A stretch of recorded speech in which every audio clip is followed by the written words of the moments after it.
Sandėliuką čia tokį turiu.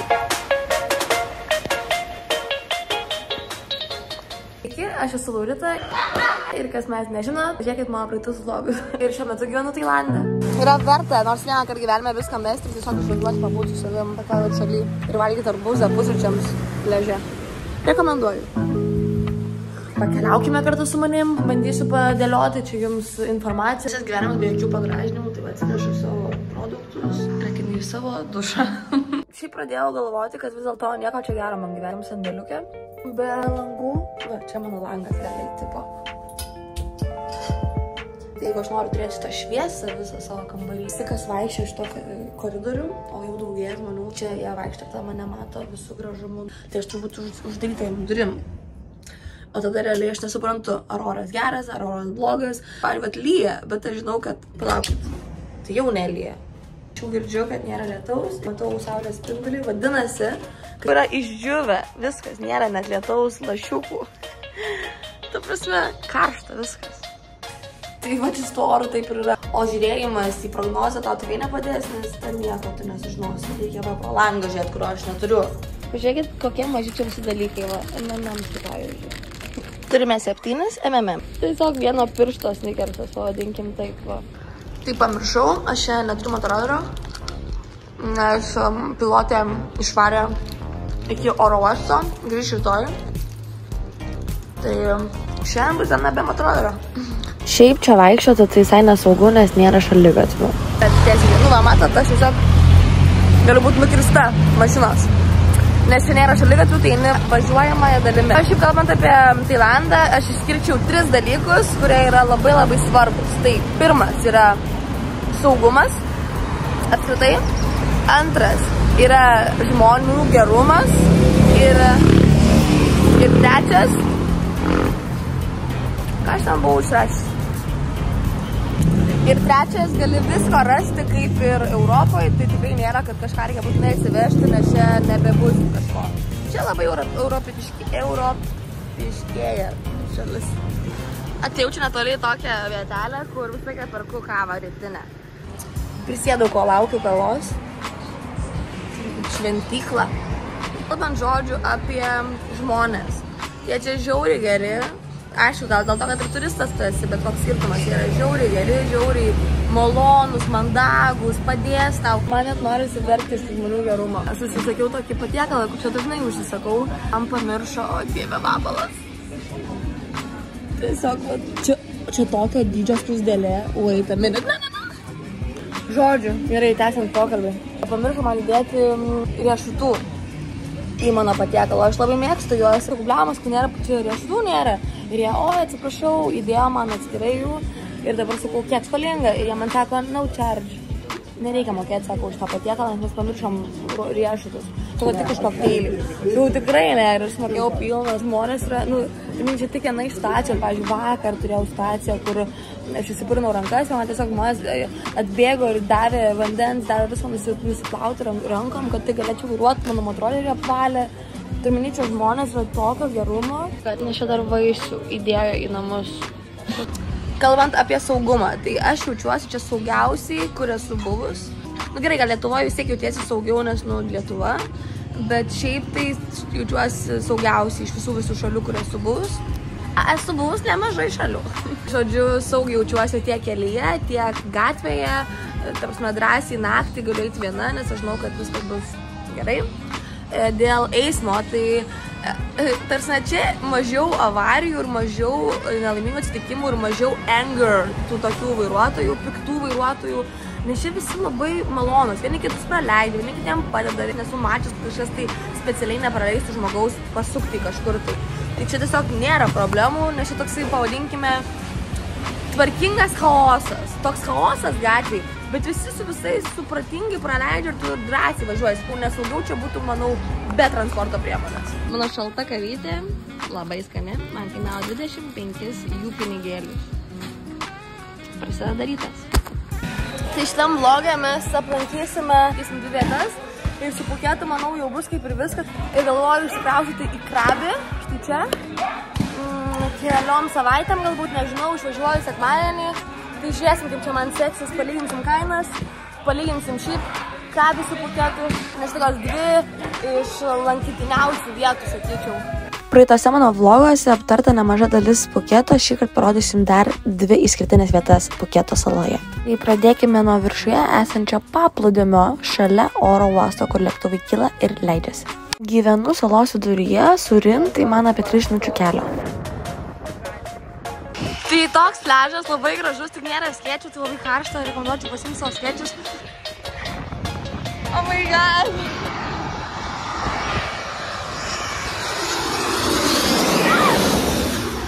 Crazy! Tu aš nepamatyti lėktuvą virš savo galvos ir kažkas tai tikėtino. Lėktuvai kyla, tai žiauriai skauda nuo smėlio, tai mes taip šiandien. Ar verta čia atvaryt?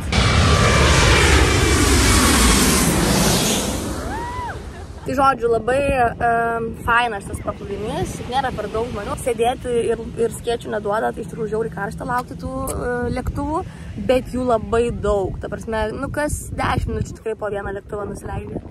Tai mes jau matėm kokius, nežinau, 10 lėktuvų. Nu va, taip atrodo lėktuvas, kuris nusileidžia Phuketo oro uostą. Šiaip yra toksai turgelis čia, va toksai, ir gali nusipirkti ir atsigerti, pavalgyti. Tai čia prie pat yra šiaip daug visokiausių viešbučių, tai vat vieną pravažiavom, tai toks labai fainas prie pat oro uostas, tai toli važiuoti nereikia ir vandens parkas prie pat, tai man atrodo, su vaikais būtų faina po kelionės ilgos. Tai nudegiau savo visą kūną, nes kažkaip taip žiūrėjau į lėktuvus, kad pamiršau pasitepti kremų. Nu ką, grįžau namo. Blemba, jaučiu, kad nudegiau žiauriai skausmingai. Prisitepsiu kremų ir gulėsiu, jokių treniruočių šiandien.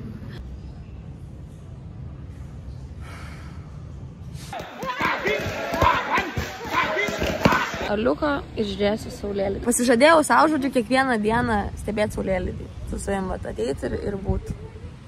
Tai kol kas labai sėkmingai, tai jau darau kokias 8 dienas.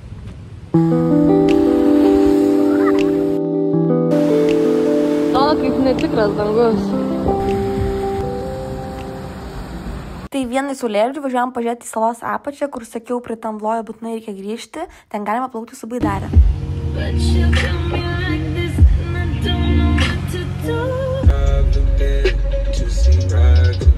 Tai atvariau į tą savo gražų paplūdimį dienos metu, lauksiu saulėlydžio. Saulėlydis maždaug bus už valandos, tai atvarysim pačią saulėlydžio. Ta prasme, kajakas vienam žmogui vienai valandai yra 100 batų, tai čia 2,5 euro. Supas 300, tai čia, padarykit matematiką patys. Labiausiai neįtikėtinas dalykas yra, kad, pavyzdžiui, dabar atvažiavom su tuktuku ir aš turėjau sumokėti 500 ir aš sakau, bet aš norėčiau atgal su jums kartu važiuoti, jeigu jūs palauksit man. Sako, tai gerai. Ir aš taip traukiu piniginę sumokėti, sako, ne. Kai atvažiuosite paimk, kai nuvežti namo, tai ir sumokėti. Nei mano ID turi nieko, jis tiesiog pasitikė manim, kad aš būsiu čia 6:30 ir jis mane paims ir parvešiu atgal ir aš tada sumokėti. Tarsi, jis galėčiau visai pabėgti. Ta prasme, kažkas nuomavo jachtą su tokiu slaidu į vandenį. Ta prasme, ką, kaip smagu. Nemokamai davė ir tokią tašytę susidėti telefonui ir daiktam.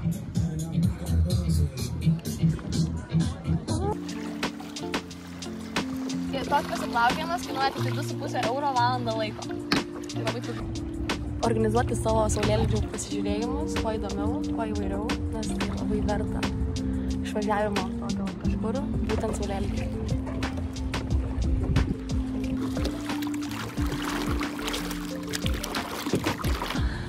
Pabaigėm, kai jau tamsu, tai gal gaila, kad neturiu kitų marškinių, nes užlapau šituos, bet nereali patirtis, wow, labai patiko. Šiandien saulėlydis nebuvo pats gražiausias, bet vis tiek buvo labai verta. Tas pats tiktukas manęs palaukė ir veža atgal mane namo. Dabar jau jisai savo muziką leidžia.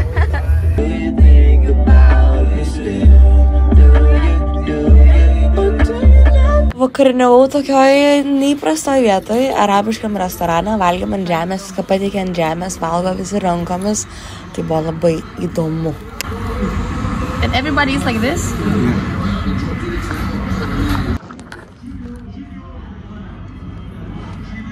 Experiences pavalgius arabiškam restorane. Ką tai atvariau salę? Pasiėmiau biškį užkas, nes dar nieko nevalgiau, prisėsiu, pavalgysiu.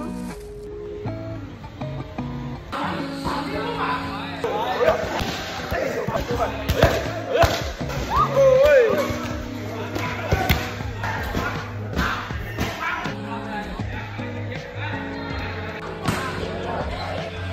aš vėl tam pačiam restorane Butterfly. Tvariau per anksti, jau atsidaro 6, dabar yra 5:30, nes aš baigiau anksčiau treniruotę. Kadangi aš laukiu, kol jie atsidarys, man atneš tiesiog atsigerti. Čia žmonės, aš jums sakau, yra geriausi žmonės pasaulyje, kurias aš esu sutikus. Tai kadangi turiu laiko, tai papasakosiu. Tai realiai dabar jau 1,5 mėnesio, kai gyvenu čia, ir mano noras atvykus buvo ne keliauti, ne važinėti iš vietos į vietą, ką dažniausiai aš darau keliaudama, o labai norėjau gyventi ir jausti, lyg mane žmonės pažinotų. Tai aš taip pasiekiau, jau važiuodama miestu, pamojuoju žmonėm, nes pažįstu juos, pažįstu tie, kurie dirba tam tikrose vietose ir panašiai. Pasisakau bišelį šviesą, tai galima sakyti, kad tai, ko norėjau ir pasiekiau. Per šitą 1,5 mėnesio jaustis lyg čia gyvenčiau, turėti draugų ir atvažiuoti į vietą ir jau mane čia pažįsti ir labai malonu, gera ir jauku, žodžiu. Bet po 1,5 mėnesio pradedu jausti, kad taip pat jau galbūt noriu pakeisti vietą. Tai prieš išvarant dar kartelį trumpai apie salą, tai visoje kairėje pusėje gyventi yra faina, turit pasirinkti ko norit, ramybės ar veiksmo, o dabar varom dar į didžiausią Phuketo miestą. Mes varom į miestą. Turėjom sustoti, nes žiauriai pradėjo lyti, net skauda, kai važiuoji, tai tiesiog, va taip, va, niekada nežinai, koks oras bus. Pažiūrėsim, kaip tas mūsų planas pasivaikščioti po senamiestį. Nu tai va, taip atrodo tas didelis miestas, pilna visokių parduotuvių, prekybos centrų, galima rasti visko, bet čia gyventi tai nemanau, kad, nerekomenduočiau. Gyventi reikia kairiai pusėje, o čia tik tai atvykti, pasižiūrėti, pasižvalgyti, apsipirkti ir viskas. Nes čia nėra šitoj pusėje ir pliažų gerų. Mes, man atrodo, eisim į didžiausią shopping mallą čia. Crazy, kaip važiuote, atrodo, parkavimas. Man dabar visą laiką, kur pasiparkuot bike, tai yra atskiras visas aukštas, kur tik, man atrodo, reikia. Tai atvažiuoju. Drogo toks, Ar aš prisipirkau, ko man nereikia? Taip, bet nusipirkau fainą dalyką, tailandietišką. Veža mane į saulėlydžio pasimatymą su manim. Šiandien pasiritai. Patong yra daugiausiai visokių visko, čia jau veiksmas nuolatinis yra.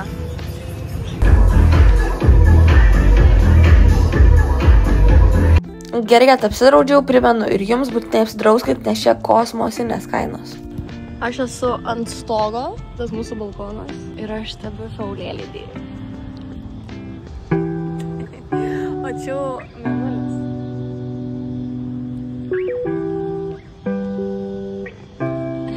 Nu ką, lipsiu atgal į balkoniuką.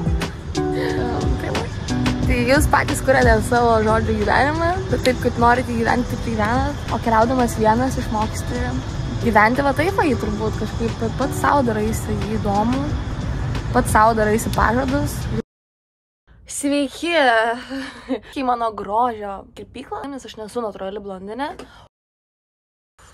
Kol kas naudosim tą, ką turim. Tai naudosime plastikinį šaukštą. Nieko daugiau neturiu, tai naudosime dantų šepetuką. Indą, kurį radau virtuvėje. Nuos duotų dažų. Tai pradėkime. Va, žiūrėkite, ir su dantų šepetuku blendinam.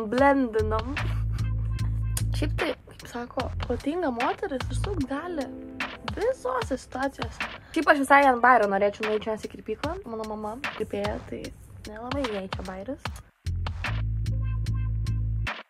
Mama, viskas gerai. Nesinervuok, viskas kontroliuojama. Bet kaip ir minėjau, varau į Krabi miestą, tai dėl to dažausi, gal kažką sutiks. Šitas vlogas taip sunkiai man lietuosi, net visko filmuoju ir tada tiesiog nežinau, kaip man viską apjungi. Labai daug visko nenufilmuoju. Jau būnu kažkur ir nepasakau, nei kaip aš ten atsiradau. Nu va, damšinau savo. Nepasakytum, kad ne kirpykla. Varysim su kambarioke. Vakar išeita buvo pavakarėliauti. Eisiu dėtis daiktų šiandien visą dieną. Aš noriu būti ant saulės, kai tau šiek tiek galvas skauda, žinot, po išeitų. Tai trasokas jau netai čia viskas lengva. Ir ieškotysim su kuo varyti į Krabį. Autobusų būtų 3 valandos arba 3,5. Laivu nors ir trumpiau, bet keturgubai brangiau. Excited esu pakeisti vietą pagaliau. Matuojamės kuprinę. Aš turiu tašę, bet man netelpa dalykai joje. Galvoju pasiimti kuprinę, kad tiesiog būtų patogiau man iš laivo įlipti į autobusą, iš autobuso į taksą, iš takso ant kontrolerio atsisės ir važiuoti. Galvoju, sakėt, kainuoja €1 maždaug. Labai lengva. It's not heavy. Nusipirkau motrolerį. Mėgstamiausias skaičius 13. Ką, ready to go? Nu, va tikra backpackerė. Sakai, papirtikės. Dieve, kaip ką tik išsigandau, vos nenušokau nuo motrolerio.